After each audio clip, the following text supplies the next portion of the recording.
Welcome back, everyone, to another episode of the Farmcast. Today, hey, we took a little break, chilled out for a little bit, which means we have a lot of things on our mind. So we've got a lot of things we want to cycle through. And I'm just going to kick us off right away with the thing on my mind is that Julian Edelman, not a Hall of Famer. So he just talk about it. He retired, I believe, right? Because he was cut, and I think he was just like, "Fuck it, I'm gonna retire."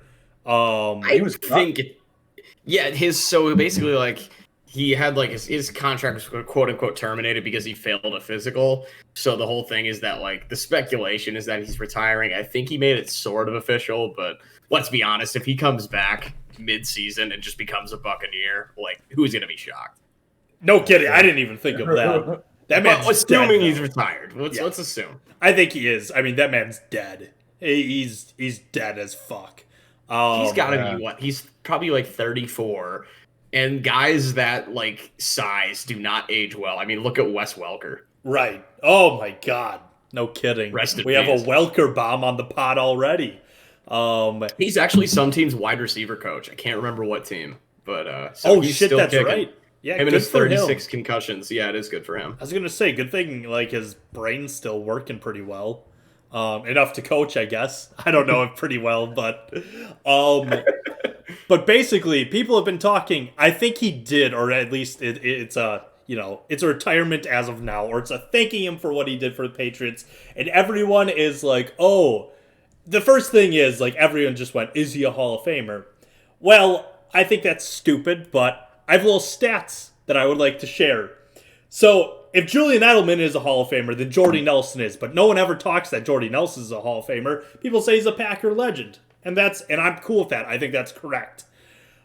But the numbers don't lie. I get the stupid Super Bowl MVP, but congrats. The score was what, 9-6?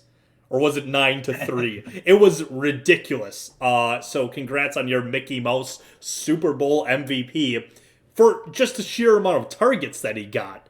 Stupid as hell. But I just wanted to see what you guys thought. Julian Edelman's not a Hall of Famer. What are we doing with ourselves? That's what I've got. My thoughts. I have. I pulled up his Football Reference before we started the pod because I knew this is what you were going to talk about. He doesn't have one season with double-digit touchdowns, and he only has 3 seasons with over 1,000 yards receiving. Not a Hall of Famer in my book. Wow. Only one season? I think, but nobody's... Okay, but if you're making the argument, it has nothing to do... I'll play devil's advocate for this one because I genuinely am kind of on the fence when it comes to this because I think this is part of a larger discussion about because, okay, when you bring up stats at the end of somebody's career, you're always talking about, oh, this is what they did in the regular season, or it's either you did that or... well, how many rings does he have? There's no, this is what he's done in the postseason statistically. For some reason, that just never seems to matter. And I think he's got like 1,100 yards just in the postseason alone. He's got 3 Super Bowls. He has a Super Bowl MVP. I mean, I think it's more interesting than you're probably like letting it on to be. The argument for rings helps more for quarterbacks. Because always... Julian Edelman didn't win those rings. See, but a big part of this problem is like a lot of the anti-Edelman stuff was, well, he never made it to a Pro Bowl. And it's like, are we really going to have Pro Bowls as part? Pro Bowls should never be part of like any Hall of Fame discussion because Mitch Trubisky is a Pro Bowler. Yeah, exact thing I was going to say. Yeah. And like silly dudes make Pro Bowls for whatever reason. Oh, this guy didn't want to play. 3 guys of the same position didn't want to play, so now let's go to like the 7th guy on the list. Like stuff like that happens constantly. So throw Pro Bowls out of there. So I don't care that he didn't make any anyways. And he does have a Super Bowl MVP. He does have. I mean, he has decent stats. Not a lot of touchdowns, I guess, but the touchdowns is nuts. MVP? Yes, he does. Yeah, okay. He won that Rams. I figured that would be on his Pro Football Reference, but it's not. It only says 3-time Super Bowl champion. See, he's never even been MVP. That MVP. That was with when Gronk was playing, right? Yeah. Yes. Okay, yeah. Like, he's never even been the number 1 option on that team. Like, he's never been the number 1 target. And I don't think that matters. So I mean, that's you're also saying that about the greatest tight end to ever play the game. Like, he wasn't better than the best tight end ever. But I mean, like, Torrey Holt, he can't be a Hall of Famer. He played with Isaac Bruce. He was way better. Like that, I think that's silly. So simply because he has rings, he is I'm Hall saying of it Famer. helps. And you gotta. The Packers don't have Aaron Rodgers never thrown to a Hall of Famer receiver then, because none of the Jordy Packers Nelson is not a Hall of Famer. I know, I agree. That means Aaron Rodgers has never thrown to a Hall of Fame receiver, but Julian Edelman is. But like, there's been a bunch of Packer receivers that Aaron Rodgers has thrown to that are better than Julian Edelman. Sure, but I'm saying, like, in terms of would he actually maybe get in? I think that's more what I'm talking about here. And rings don't really, like, they shouldn't probably make as much of a big deal as they do, but like, they really do make a big deal. I don't know. I don't think Julian Edelman. This is ludicrous. I get the rings. Congrats. Like, let's go into the fucking let's get into the Trent Dilfer discussion. You know, like, let's see how many people just have stupid rings. That I bet there's a couple players too where it's like somehow they finish their career with 2 or 3 rings and they're just mediocre, and they played their position. But Julian Edelman never once has been in the discussion, even for a top 10 receiver in the league. He has never. No one's been like, man, Julian Edelman, top receiver in the league. Like, there's always been 10 receivers better than Julian Edelman at all times. I think there was a time you could make the argument. Like, in his prime, he was really good. Let's not forget, I think he has the Patriots record for punt returns for a touchdown. He's probably thrown like 5 touchdowns. I mean, I'm just saying. This is crazy. I think he's a guy that stats don't really do the justice to. I'm not saying he's a Hall of Famer. I'm not. I'm playing devil's advocate, but I do think he's better than his stats really ever gave credit, and I think he was always more important to the team than his stats ever indicated. Being important to the team, Hall of Famer. Be important to your team and you're a Hall of Famer. That's it. Man, dude, this reminds me, John Kuhn should be a Hall of Famer. He was important to that Packers Super Bowl team. He was very important. Yeah, he was the second string fullback on that team. Hey, he played his part. He was important to the team. Worth a Hall of Fame vote to me. Know your place, I guess. Oh my God. I don't know. I think went off with the fact that his 2 nicknames are Minitron and the Squirrel, because I would have immediately been against the Hall of Fame candidacy. I didn't know people called him the Squirrel. Ever called him either of those? What do you mean? I bet like Tom Brady called him that. Minitron? Hey, look, it's Minitron, the Squirrel. I bet Tom did that, and he thought it was real funny. But we're gonna hit. The Squirrel seems to fit. Squirrel. Terrible nickname, but it definitely fits. Yeah. We're gonna hit a time now where a lot of like Patriots are going to like retire, and it'll be like, are they a Hall of Famer? Because they were just on a stretch with Tom Brady winning rings. I think that will be interesting because, like, I think that'll really, like, put into perspective, like, what does matter in Hall of Fame voting. Because, like, if it is just Super Bowl rings, that's not something that I would necessarily agree with, but it's nice to know. How much should rings be weighted in any Hall of Fame discussion? And maybe it is different. It's different in football because there are so many different positions. Mm-hmm. Like in basketball, like if you win a couple NBA titles, like that should weigh more than it does in the NFL, because there are only 12 people on the team. But like in football, like if you're a like a third string right guard and you win, 2 or 3 rings, I don't think that should fucking matter at all. But I think you grade rings on a curve, because I think that like a guy like Travis Kelce winning a ring and being as dominant as he was to get that ring, like that seems to matter more like than, obviously some other random guy. I think one of those really interesting Patriots that's going to come up, because I think there's going to be quite a few, especially because they're going to have some decent rings, but like, how do you measure a guy like Vince Wilfork? Because he won't ever have the stats, Yet you ask anybody who pays any attention to football and at his prime, like Vince Wilfork was one of the most important players in football. But I mean, he'd probably get 2 sacks a year. So it's like, how do you weigh that kind of thing? Yeah, I don't know. I think it's kind of like, this is kind of like, I guess, like, it depends on position too. Like, if you're a quarterback and you win a ring, that's a big deal. Like, unless you have an all-around legendary team around you, if you win a quarterback, like, or if you win a ring as a quarterback, like in today's NFL, huge. Like, you're already like close Joe to Flacco. Like, seriously. Well, unless you have an insane team like they had. But like, it was a great way to start off your career. Too bad he just stinks so bad. He's left in Jets misery land or wherever the fuck he is now. Eagles, I think. Yeah, it's the old Nick Foles ring. The Nick Foles ring is the exact same legendary. Ring. It's the exact same ring.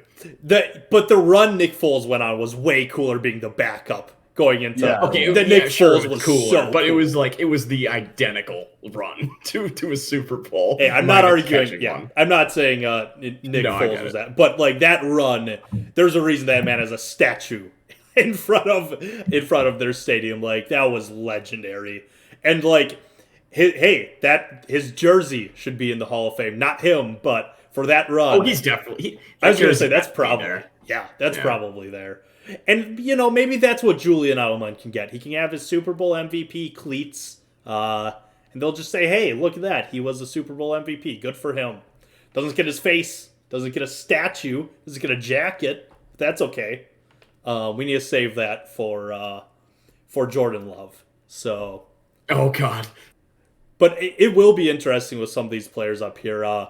If we ever have a discussion about James White heading into the Hall of Fame. Oh, stop. I think there were some offensive linemen that the Patriots had. Like, I think like Logan Mankins, that's a guy that's like, oh, maybe. Or like Devin McCourty, maybe. There'll be some filler year guys. There's always the guys in like the filler years where it's like, shit, it's been 10 years. We don't really have a strong class. We'll toss in a couple of those. Dante Hightower is a really interesting one too. Yeah. There's like they've got some interesting guys, but the thing is they're all kind of in that weird realm where it's like they were never clearly like the reason they dominated or anything like that. It's going to be really weird. One interesting thing while we're talking about the Hall of Fame, when, and I say when, I say when, I don't say if, and maybe you guys will disagree. When is Phillip Rivers in the Hall of Fame? Never. Oh, he's absolutely. I think he's a Hall of Famer. Yeah, I think he definitely is. I just don't know when. I don't think he'll be a first ballot. No, he won't. But it's more of a question of when with me with Phillip. See, I don't know actually. I have this thing against Phillip Rivers where, like, I understand he was pretty good and all this stuff. If there's one reason before I get into it, if there's one reason he deserves to be in the Hall of Fame, it was in what was it, like 2012 when he played in that AFC Championship game on a torn ACL. It was against, one of the most badass things of all time. But the way that man throws the ball, I can't take him seriously as an NFL quarterback. I could never do it. He just. I changed my mind. I actually don't think he'll be a Hall of Famer because I was looking at this when he retired. I was looking at the QBs that did make the Hall of Fame. It is way less than you think it is. That's true. Yeah, I remember we talked about this. You think of all those old timers that are in, and you're like, well, right. Like the list of like I say modern is like 1975 and like above. The list of QBs that have made it is really not as many as you think it is. Yeah. Like, I think one thing that'll hurt him too is he's like the one quarterback of the 3 of that draft class that didn't win a Super Bowl. Mm-hmm. Because there was Eli and Big Ben, right? And they both have multiple. Yeah, and they'll both be Hall of Famers. Whenever Eli goes in, I think he's the worst Hall of Famer quarterback in my mind. I think comfortably. I mean, it's just so tough with him because he beat the Patriots twice. And the one was the undefeated Patriots, where it's like, it's hard to hate on that. You No, know? yeah. I don't hate it, but No, but it's hard to hate on the guy who did that, considering the Patriots in general, like, unless you were a Patriots fan, everybody fucking hated the Patriots, and yeah. And he's going to be immortalized in New York for forever, and New York's the biggest market in pro sports, so. You weren't kidding. There's only 24 quarterbacks. yeah, Wow. it's really weird. Like Who's there the are worst one on that list? because I don't even think like Phil Simms is in, and he has multiple Super Bowls. I mean, they have that correct. Phil Simms should not be. 26. Well, great, but I'm just saying, I was looking at multiple Super Bowls. The only difference between him and Eli Manning is that Eli Manning played in a pass-heavy era, so he got to have like top 10 numbers, even though he never at any point was like a top 10 quarterback. Yeah. Or at least he barely ever was. So the most recent one's then Peyton, and then I'm assuming Favre. I guess worst one on here. I don't know. Probably pick one of these boomer quarterbacks. I don't even count those. That was a difference. Yeah. Man. Yeah, I think Fran Tarkington would be getting busy in today's NFL. Who was before? Oh, Kurt Warner. I was trying to see like who the most recent. I wish it showed like recent, like when they got in, but. Well, Peyton Manning would be the most recent one, I would assume. I mean, like after that, Peyton, then Favre, then like Kurt Warner. I'm assuming. Yeah. It is wild to me that Troy Aikman is in the Hall of Fame. It kind of is. Like he has not good stats. Like he really does not. That's one thing. I feel like history, like shaped the way I thought about Troy Aikman. I always thought, it's Troy Aikman, legendary quarterback, and then I see like the stats that he's put up. Troy Aikman was not as good as I was led on to think. No. Yeah, there's so many QBs that just aren't in the Hall of Fame that should be. Holy shit. Right. Like in my mind, Michael Vick should be a Hall of Famer, but that won't happen. Right. This is that's one of those arguments where I think it becomes like peak versus longevity. Because at Michael Vick's peak, nobody was fucking with that man. Also, I care about peak way more than longevity. That I do as well. Yeah, I do as well. I feel like if there was like an extended period of time, like I would say, honestly, like a season, if you're the best player at especially at quarterback specifically, like if you are like head and shoulders above everybody else, you at least deserve your name thrown in the ring. I want to see it a couple seasons, like because by that, like I don't think Lamar Jackson's anywhere close. No, I don't think so either. So, right. But like. Yeah, Mike Vick should be in the Hall of Fame because that man went to prison and still came back fire. Like, come on. Yeah, that's one that sucks. He'll never touch it. No, every time I see it on my Twitter timeline, I will always watch it. The Miracle at the Meadowlands. Is that what they call it? With Sean Jackson? Yeah, that's Sean Jackson. Yeah. Yes. That's the second one. Isn't that? Yeah, it is. Yeah. The first Miracle at the Meadowlands. Was Herm Edwards recovering a fumble. Yep. Yeah. But that play is fire as hell, and God bless the Eagles because it bumped us into playoffs. Mm-hmm. We win the Super Bowl off of that. What play. A chain of cool events. As hell. No kidding. But yeah, this is all I had. Wanted to talk a little Julian Edelman, little Hall of Fame talk. Never a bad topic. You guys got anything else? I just want to close by I think I don't know when they're doing the next Hall of have they announced the class of 2021? Oh, they have. I forget how that works because they always announce it at the Super Bowl, but I'm not sure if those are the finalists. Yeah, they did announce it. I think whenever they have the inductions, I want to go back. I want to have another I want to have an actual talk about like the Hall of Famers. Yeah, is Leroy in? No, he's not, and I think we need to have a nice discussion about the biggest snubs. Yeah. And that's Leroy. I thought maybe because he became a finalist pretty recently, but that is the biggest robbery. He's always a finalist, and they just don't care. Biggest robbery ever. Oh, wow. are these people that have gotten into the Hall of Fame? I'm looking at the website here where, like, Zach, on the left, you can click class of 2021. Yeah, I'm looking at that right now. Yeah, like Charles. Why is Peyton Manning on there? I thought it says he's already in the Hall of Fame. Because I think they're doing like a joint induction since they got canceled last year. Oh, okay. Or no, Peyton Manning did just got in. Okay. Calvin Johnson, happy to see that. And I think he was also a first ballot. That's great to see. Right, yeah. That's cool. Yeah. Oh, yep, he's on here. They just put him on the website then as a Hall of Famer. Okay. Yeah, we'll come back to this. Okay. Yeah. We'll have a little more, so stay tuned for more Hall of Fame discussions. Yeah.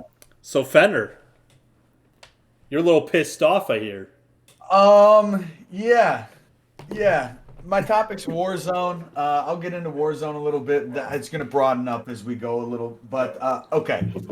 So, Call of Duty Modern Warfare came out, or Warzone specifically, came out in March of last year. Honestly, perfect timing. It was a great game when it launched. It came out right as the pandemic started. So, needless to say, over the last year, I have played a shit ton of Warzone. And I really have enjoyed playing it. Kyle liked playing it for a while. He saw the writing on the wall a lot earlier than I did. But this game, ever since they decided, when they announced that they were going to integrate Cold War, I was actually really excited to see how it was going to work, right? Well, they did that, and the game has just gotten exponentially worse ever since they've fucking done it. I don't like playing Call of Duty Black Ops Cold War. That game sucks. I don't know if any of you guys have played it. Kyle, on a tangent, that was one of the worst. That is maybe the worst $60 I've spent on a game. And I told myself too, like, I'm done spending $60 on games. Zach kind of got me into that. Yeah. What a mistake. What a big L for me. Is it that bad? Because I don't hear anyone talking about that. The online sucks. Really? What's annoying about it is that the previous installment was so much better in every single metric, and it's like you come out with this, it's objectively worse. It's sloppier and it's lazier. You can tell way less time was put into it, and yet this is just supposed to be the game everyone plays now. Like, go to hell. Wow. Yeah. It feels like when they launched that game, it feels like the game literally took a step backwards with like the engine it runs on. The way player movement feels chunkier, you know? It's just everything about that game is not good. Which, okay, that's a little off topic, but so like when I've had some of the most fun I've had playing video games in the last year playing Warzone. I'm a big battle royale guy. I think they're very fun. I like the almost like the attrition you go through, right? Like it is battle royales have a way of giving you every single emotion like that you can experience, like from anger to like complete sadness to when you finally get a win, like you feel like you're on top of the world, right? And it's the thing that really gets me upset about this game is there are, I think, close to 70 guns. Holy shit. There are 70 guns, right? If you want to have a realistic chance to win a game, you can maybe use 3 of them. Oh. You can maybe use 3 of them. That's ridiculous. For a while, when the Cold War integration happened, if you weren't using the DMR and the MAC-10, you were not going to win a game. That's just the way it was. The DMR, it's a tactical rifle, so semi-automatic. It uses assault rifle ammo, but it can kill you in 2 shots when you have your full 300 health with 2 shots to the chest. It's just immediately dead.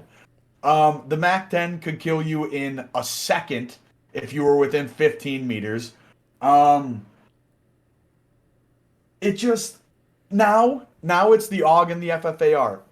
There are so many things about this game that were, I don't know how to say it. Fun. We're fun. Yeah, we're fun. Yeah.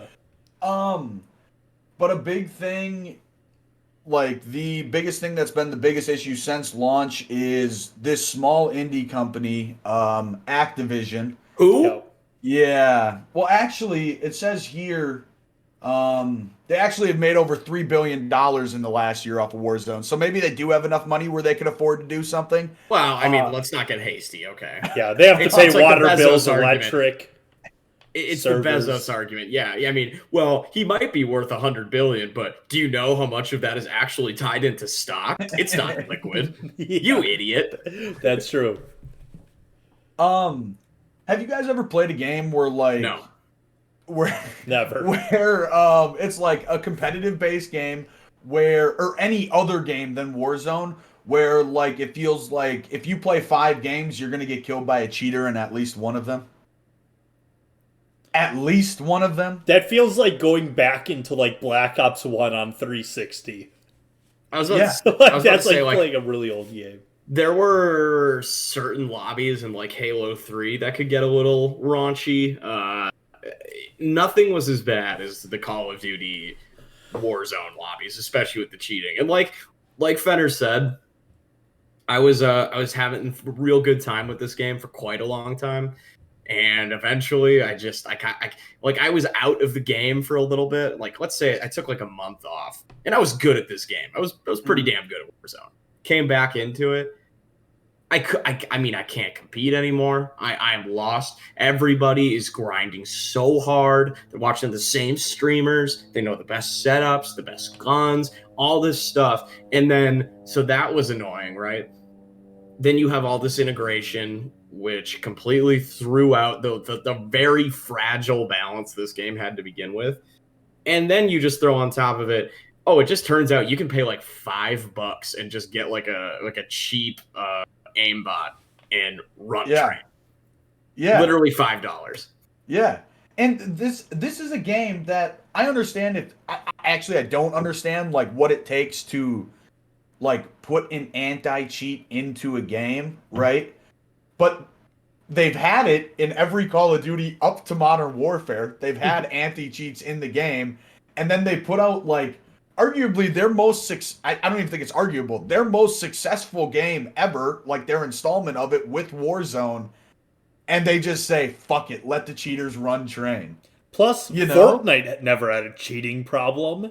No. So it's not a scale issue. Here's the thing. Every major shooting game didn't have a cheating problem. Yeah, no kidding. Except Call of Duty. It makes no sense. Like, that should be the company that cares the most about that kind of thing, because that's literally their whole brand, and they just really let it go by the wayside. It's mind-boggling. I've stopped playing. I haven't played that game in a couple months now. My mental health through the roof, baby. Let me tell you. No, I swear to God. I swear to God, this game has taken life or years off my life, with just how angry I've gotten. But like, I think a big issue with this game or with the Call of Duty franchise in general is like the competitive esports scene is like actually becoming a big thing now. And that is what they seem to care about more, which I get. Like, that's what you're putting out to the public. That's what they're seeing in theory, right? But you have millions of people who are still playing your game. Like, it has to be fun for the casual people who are playing. And they just don't seem to care. The thing is, it's like with games like this now, and I don't know if this is going to kind of sound boomerish, but bear with me, where it's like your casual fans, like what they are exposed to, like they're just seeing like their streamers, their favorite streamers just go fucking in. Like the only thing that matters is getting your big high kill counts, blah, blah, blah. It's like, and that's all these like kids when they play the game, like when we were playing Modern Warfare 2, back in the day, like us boomers did. I mean, sure, you try to get a nuke, but like you were just playing with your buddies. You had like a 0.8 KD and you had a great time. It was amazing. Right. And now it's like if you're not winning every game, it's like you got to be as good as everybody else. The casual players of games nowadays that like this take it so much more seriously than ever before. And it's like for the people who just want to like hop in every few days, maybe like once a week, you got time for a couple hours, you want to play. It's like you are left in the dust. Yeah. This is my biggest issue with honestly any like modern like competitive game at this point. I have to like Google to see like what are the best guns, what are the best loadouts, what are the best drops. I have to like do research to be told how to play a game. You know what was cool as fuck? In Black Ops when I ran around with a tomahawk. You want to know why? It was fucking cool. Getting tomahawk kills were just sick as hell. Equipping classes with a riot shield and just knives.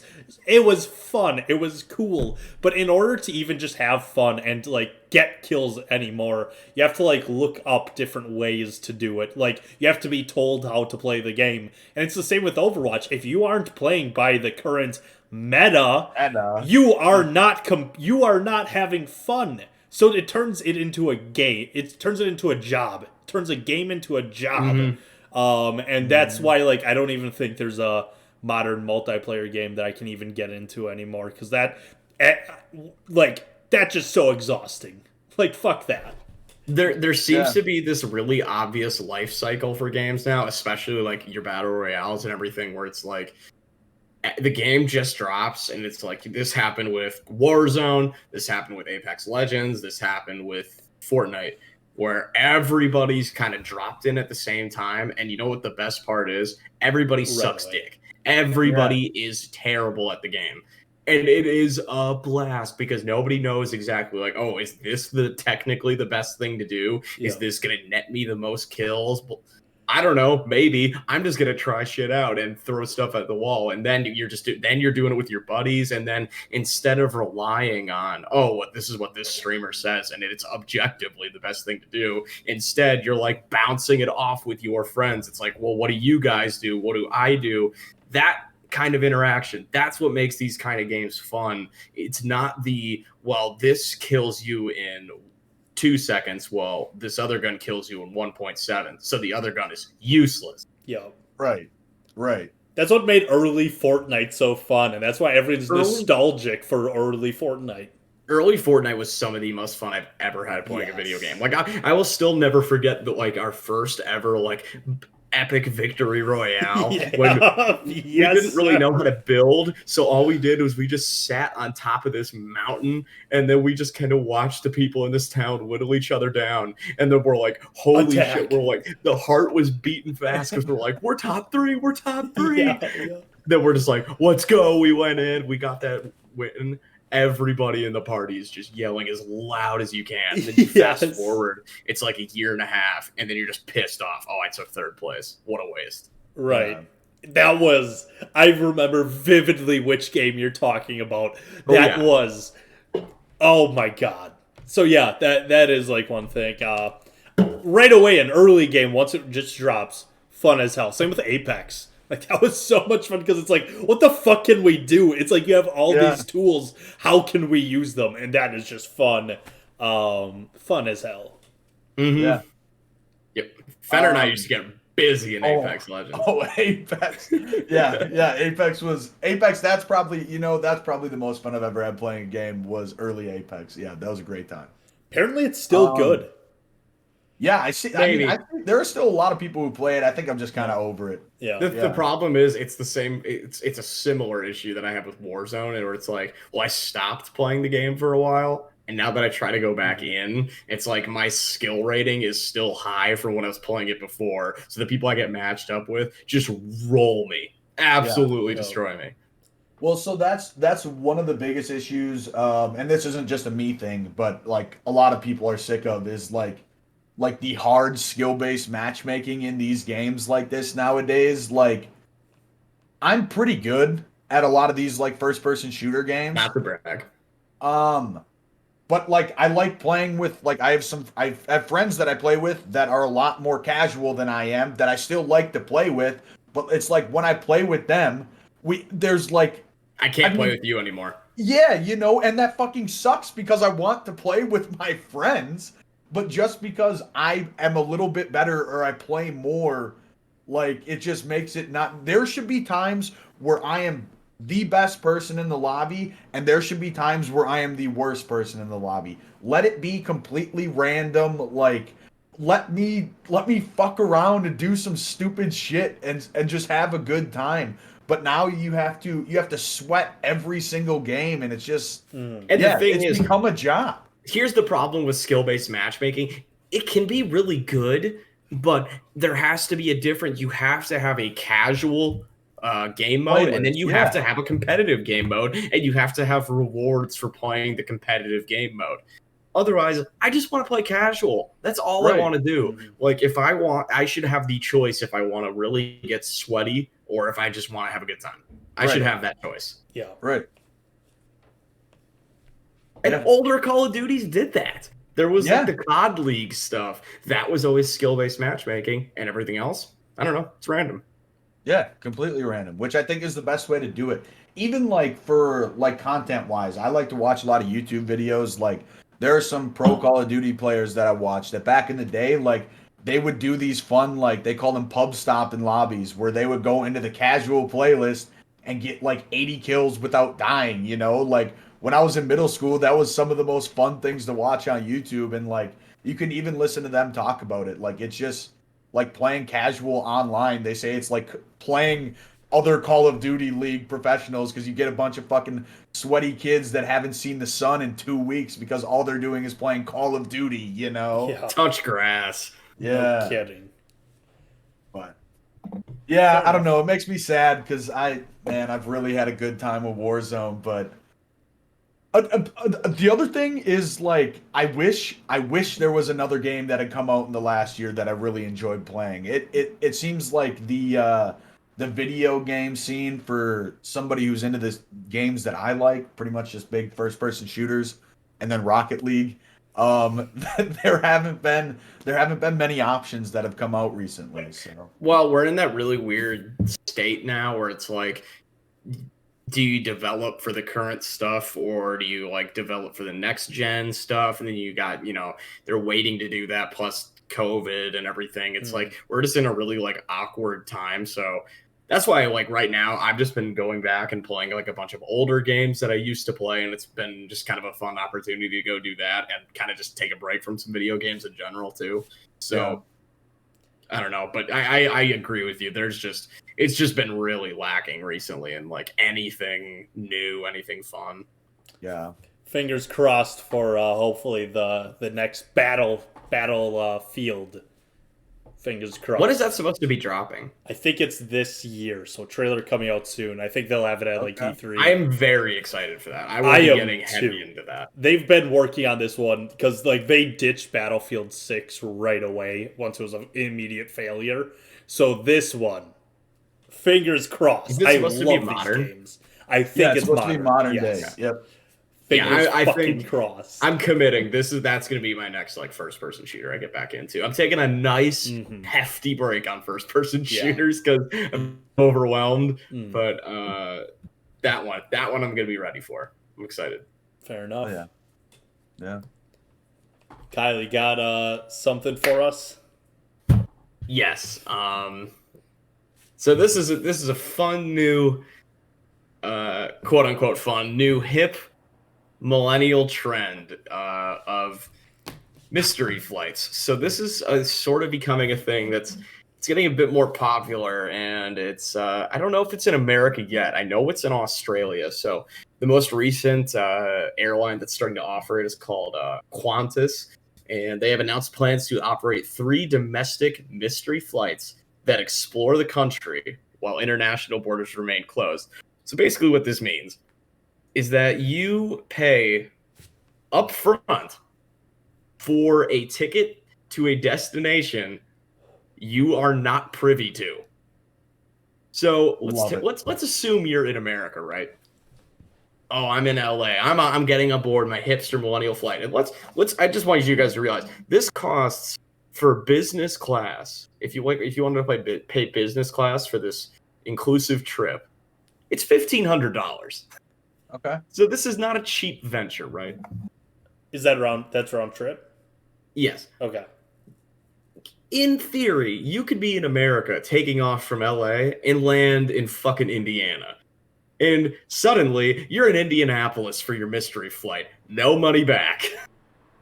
The amount of insanity I can't even imagine the level of bouginess and boredom you have to be at to take a mystery flight to a random destination. Now, imagine if they did this, like, once the world opens back up, right? Are they going to do this internationally? Imagine you just hop on a flight, suddenly you find yourself in Bangladesh. It's like, well, shit. No. For Athens. I was hoping for Turkey. Yeah. Wow. This is insane. This is rich people. This is stupid rich people shit. Rich privileged kid shit. If this wasn't as expensive, like if it was like $300, I would be all fucking in on this. Oh yeah. All in on this. Because I don't care if you're going to Indiana, like this is something I would not do by myself. This is something I would do like with you guys or a group of friends, like, and well, I would care about the Indiana part. I'd be pretty pissed off if I wake up in Indianapolis. Let's say like but that's someplace I would never go willingly, right? Say you go there, you end up going there because like you have this mindset going into it, like, okay, we're just gonna have a good fucking time. Yeah. And you go with your boys and you just kill it out in Indiana. Like, or you're just in Indiana. I would never want to go back there. But for like those 3-4 days, like you can make the most out of it and have a good time. Here's what you could also do with that money. Go somewhere fun. But I see where you're coming from with this, Fenner, actually. If this was affordable, like $300, and if they at least showed a list so you just know you aren't going to end up in Cleveland or, like, Detroit, if it showed, like, a list of a bunch of, like, American cities, $300, I'd be interested. And you take a group and it's like, let's just make the most of this weekend. Yeah. I see where you're coming from. The problem is I don't think it's like that, these 1,500. No. Yeah. But I do kind of see it. It's not like you're buying this at a discount price. If that were, we would be having a different discussion. But as we know it now, you are absolutely not getting this at a discount price. So what they do is that they give you some sort of because obviously, like, let's say, you're traveling from Austin, Texas, and suddenly you find yourself in Milwaukee, Wisconsin. You're gonna have to pack accordingly. So they do some sort of like quote unquote hints as far as like, oh, you need to pack this, and I think they do a couple other little things, but it's like at that point, I mean, just I don't know. This whole thing is just insane to me. Imagine doing it in like December. And you just see your plane going to Alaska. Juneau, Alaska. You get 2 hours of like daylight or whatever the insane shit that they have. Oh, like, that'd be miserable. You could accidentally take a 1 hour flight into Cincinnati. Then what? Or if you leave from Milwaukee, just immediately you get up in the air, touchdown in Chicago. Just okay, well, fuck. I mean, it's just this is legitimately one of the worst ideas I've ever seen. This is a very millennial trend too. I mean, there's no guarantee you're going to somewhere awesome. And honestly, if you think about it too, what makes a lot of sense is that these mystery flights end up going somewhere that isn't getting like any tourism because, oh, well, this wherever your destination is, it's like nobody wants to come here, so they'll just kind of give the airline a sweet deal, and now suddenly you got a bunch of people with wallets full of money ready to spend for some tourist stuff. It's like this is just a disaster. See, I do think I think if okay, we should take this business deal. I'm going to promote this right now. We make a deal with the airlines where if they've got like an extra 2 or 3 seats that they aren't like filling and it's like a week before the flight, get it as a discount. Sell this cheap because you aren't going to fill those seats anyways, and have it be that mystery and then only fill them in the, like, this is a limited thing, and maybe that can shoot up the price a little bit more. But, like, have it be the discount and be like, you don't know where you're going. Or completely flip it and say this is an expensive thing, but included with the plane, you are going to a resort. You don't know what resort you're going to. You are going to an all-inclusive resort, and then have it be one big. Then that's kind of exciting. It's like, okay, I know what I'm getting into, but I don't know where this resort is. I think there's some ways to I might be in Cancun, I might be in Bali, I might be in Jamaica. Yeah. But then again, I mean, at that point, if you're at a resort in any of those kind of places, what's the fucking difference? That's true, yeah. But I don't know. There is a difference. I mean, if you're staying at the resort, though. You think so? Yeah. Okay. Well, yeah, no, I do think so. Because, like, even if you're in, like, a resort in Cancun or Jamaica, right? Like, you're not going to have the same experience. Like, you won't. Even if you stay on the resort, you're still going to experience different things. Okay. Yeah, I spoke a little too soon on that. There's different laws. Yeah, well, and like culturally, like, you're going to run into people who are different, you know? So. It's true, yeah. It's an interesting idea. It just, only if it was a discount. It could be tweaked and made, like, very, very cool. But yeah, for $1,500, insane. There's no shot I'm taking the chance of winding up in St. Louis, Missouri. Fuck that, dude. I'm just looking at all these replies. I'm looking at all these replies to, like, the airline announcing the mystery flights, and just everybody saying, man, these human traffickers thinking they're slick. Oh, no. Yeah, you want a mystery flight to some dude's basement. Yeah, glad you're on board. I think this would be an actually fire idea for a reality show, though. It does say the all-inclusive fares include meals, beverages, alcoholic and non-alcoholic, and activities on the ground. Yeah, but activities on the ground is a very wide range. Yeah, it all depends on where you're at, you know, but... That's true. This is a great reality TV show. It's like, do you remember the show where they switched moms? Wife swap. What an insane person idea. I love that you brought that up, because I actually, a few months ago, I wanted to bring that up on the podcast. I totally forgot. Wife Swap is the most insane show of all time. You are swapping wives. Not only are you swapping your wife, your kid's you're mom. swapping the mother of your children. It just makes you wonder, what in God's name is the upside here? What's the best case scenario for a wife swap? Do you find your true love? Because you got to think. You've watched that show, right? Those people hated each other. I know. So it's like, why? Why would you do it? I kind of gotta fight. I kind of want to watch it now. But like, I think the whole, like, the lesson learned is you learn a new way. Maybe the sloppy family becomes a little nicer. Maybe the nice family becomes a little more loose. Sloppy. I don't know. Yeah, you know. Maybe they a little less disgusting. I don't know. Like, I think that was like the rule or whatever, but how insane. Did anyone ever get cheated on Wife Swap? They had to have. Are you kidding? I feel like that is the only upside for the one person. Like, the guy is like, oh, maybe I'll get a chance to sleep with this chick. You know? I'm horny. If you're truly my wife. Oh my god. Oh God, what a fucking insane show. How? Oh my god, I cannot believe that show existed. Okay, so there's an urban legend that says Wife Swap had an unaired episode they couldn't show because it would make them look bad. In this episode, one of the wife swapped wives, Deborah, slept with the other's wife husband, Jeremy. Both got divorced, and Jonathan blamed the show so that people would be willing to encourage to come on the show. It never aired, and both couples were compensated handsomely. Oh my god. What an L. Wow. I mean, it was bound to happen. Funny. They should have known that was going to happen. Oh, God, she was a cancer survivor. Oh, man. I don't know if that matters. Yeah, I'm trying to like put the pieces together now. Look, it's not a good look for Yeah. anybody involved, to be fair. Yeah, okay. It is not a good look.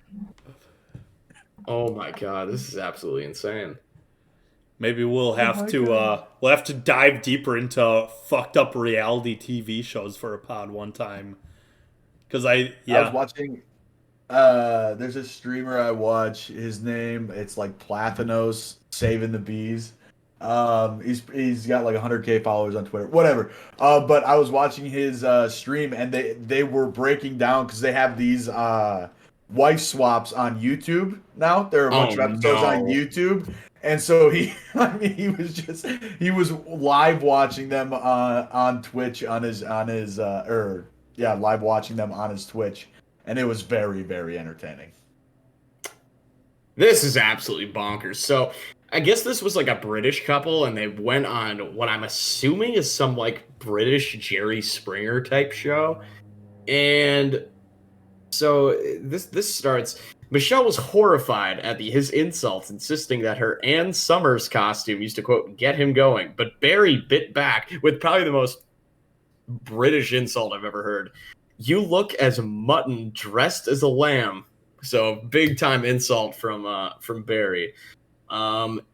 Michelle, the cancer survivor, says, "My hands and feet are disabled, but my fanny isn't." Oh, got his ass. Wow. All right. This is absolutely ridiculous. Yeah, also, this dude, I think he's like the British Jerry Springer. His name is Jeremy Kyle. Like, how crazy is it with Jerry Springer? Like, because it would never be allowed today, I feel like. Chicks just flashing people on live television. Is Jeremy Springer? I think it still is a thing. Oh, I'm sure. Really? Yeah, I don't think Jeremy Springer stopped. Jerry Springer and like Maury and stuff. I look at those all the like same. Such a 2000s thing. Like, yeah. 2018, it called it quits after 27 seasons and 4,000 episodes. Holy shit! Man. Wow. I wonder if Judge Judy is still going on. Yes, it is. Okay. Is it? Good for the judge. Yeah. Judge Judy has been the highest paid woman on television for like 30 years. I've never liked any of those judge shows. No. Judge Judy was kind of... I like Judge Judy. She was fun. Is that what Miss Zemlicka was on? Or, yes. Name drop, our 8th grade English teacher. She was on an Shout episode. out to her. She showed us. Yeah. Yeah, Zach wouldn't know, but idea. Yeah, she was also the defendant, and she got steamrolled, and Judge Judy told her to shut up, and she like proudly displayed that in front of the class, which is an all-time baller move. But she also infamously sent Kyle to counseling because he jokingly said he was going to kill himself. Yeah, I have mixed feelings about Miss Zemlicka, but hey, what are you going to do? What are you going to do? Yeah. Tough scene all the way around. Middle school was a wild time. Yeah. Well, on that note. So yeah, mystery flights. Yeah. Mystery flight, mystery wife. What are you going to do? Yeah. Well, I think that does it here from us at the Farmcast. Always talking about mystery wives and mystery flights. And all the other latest hard-hitting subjects. Yep. The news that you need when you need it most. You can always check out the Farmcast at the Farmcast Pod on all social media. Twitter, Facebook, Instagram. And TikTok.